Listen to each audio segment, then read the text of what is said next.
Erev Tov Rabotai, we are continuing with our Mishna Yomi, Masechet Ketubot. We are up to Perek Tet, Mishnah Gimel. Today's Mishnah should be Le'ilum Nishmat, Neria ben Svetlana, Ranbai, Veliyahu ben Burcha Israelo, ben Chana bat Miriam, Menuchatam began Eden, Amen, and Avdi ben Chaim Nechaim for the Refuah Shelemav, Daniel Shalom ben Rosa, Betok Shah Chulei Israel. This Mishnah continues the previous Mishnah's case, where the husband died and his widow, lender, and heirs lay claim to his property. Another dispute between Rabbi Talfon and Rabbi Akiva is cited. Hiniach perot telushim min hakarka. If the husband died and left produce that was already detached from the ground, which is considered a movable item as opposed to land, kol hakodem zacha ben, whoever comes first and seizes the produce keeps it. If the widow or lender takes it first, they may keep it. But if the heirs take it first, it belongs to them, and the widow or lender cannot take it from them as payment. Now, the Mishnah refers to produce that was in a public area when the husband died and not in the possession of the heirs.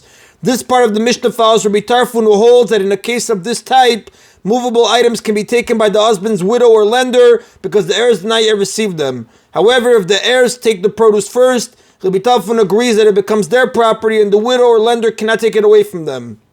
Now the Mishnah speaks of detached produce because produce is still attached to the ground is considered part of the land, and the widow or lender is certainly entitled to take land from the heirs. The entire discussion is relevant only to movable objects. If the wife came first and took more produce than she is owed for her ketubah, or the lender came first and took more produce than he is owed for his debt, they cannot keep more than their share. Hamotar, and the extra produce is dealt with as follows. The extra produce is needed to pay the other party, otherwise it would simply go back to the heirs. So the Mishnah says, Rabbi Talfon says, it should be given to the weaker one of them, meaning since both the widow and lender are weaker than the heirs, the extra should not go to the heirs. Each one of them is weaker than the heirs because once the heirs take the produce, neither the wife nor the lender can take any of it, as the Mishnah taught above, and the term weakest is used in a different sense here than it was used in the previous Mishnah. Rather, if the widow took the extra produce, it should be given to the lender, and if the lender took the extra produce, it should be given to the widow. Rabbi Akiva disagrees. Rabbi Akiva says, En merachamin badin, we do not show mercy in deciding the law. Instead, it should be given to the heirs, who are considered the owners of the produce, even though they have not yet received it. Because all the others must swear that they have not yet been paid before they can collect the produce. But the heirs do not need to swear in order to receive their inheritance. Since the heirs acquire the produce automatically, the widow or lender may not seize it from them. Now, Rabbi Akiva's ruling is not limited to the extra produce that the widow or lender took. Since Rabbi Akiva holds that the heirs are automatically considered the owners of the produce, even though they have not yet received it, all the produce belongs to them. Therefore, if the widow or lender took any of it, they must return to the heirs whatever they took. Rabbi Akiva speaks about the extra produce simply because he is responding to Rabbi Talfon, who holds that only the extra produce is given to the weaker claimant.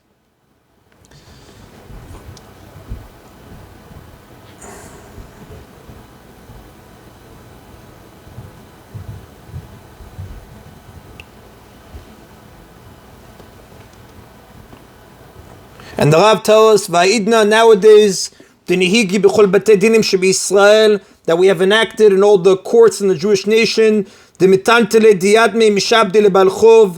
the movable objects of the orphans are subjugated to the debt.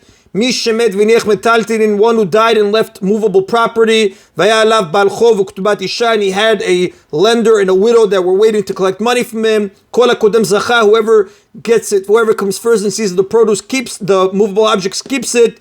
Ben bal chov mukdam, ben bal chov meuchar.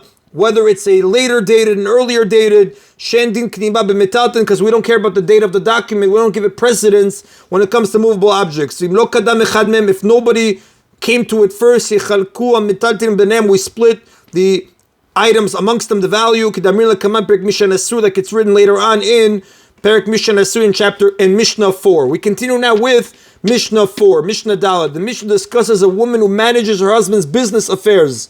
If one sets up his wife as a storekeeper to buy merchandise on his behalf and sell it in his store, or if he appointed her as administrator of his property,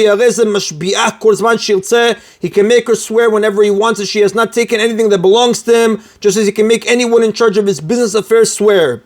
If one person appoints another to manage his property or business, for example, he hires someone to run his store, he can require that person to swear that he has not stolen anything. He can do so even if he merely suspects the manager of wrongdoing but does not know for sure. Although one cannot usually demand an oath unless his claim is certain, the rabbis made an exception with respect to a business manager because it is not unusual for a manager to illegally take something for himself, thinking that he deserves extra payment for his hard work. And a husband who appoints his wife as his business manager has the same right to make her swear whenever he wants if she did not take his property. And once he makes her swear with respect to his business affairs, he can also make her swear about her handling of ordinary household matters as she has not taken any of the household items that are under her care. However, a wife who was not appointed as her husband's business manager never has to swear about household matters. An ordinary wife cannot be expected to live with someone who constantly makes her swear that she did not steal from him. However, if she is a shopkeeper or administrator, the fact that she can also be made to swear about regular household items will not be harmful to their marital harmony, to their shalom bayit. Since she must swear anyway about her management of his business, an additional oath will not upset her. Rabbi Eliezer says, "Afilu al pilka val ista." Even a regular wife who was not appointed as her husband's business manager can be made to swear about her spindle, a rod or stick used to form and twist thread, and about her dough. Meaning, any husband can make his wife swear that she did not steal ordinary household items such as the thread she was spinning or the dough she was kneading. And the Rav does tell us, "Ven Rabbi Eliezer," the Rachat does not follow the opinion of Rabbi Eliezer. That is in Abotai of today's Mishna Yomi. Baruch Adonai Leolam. Amen v'amen.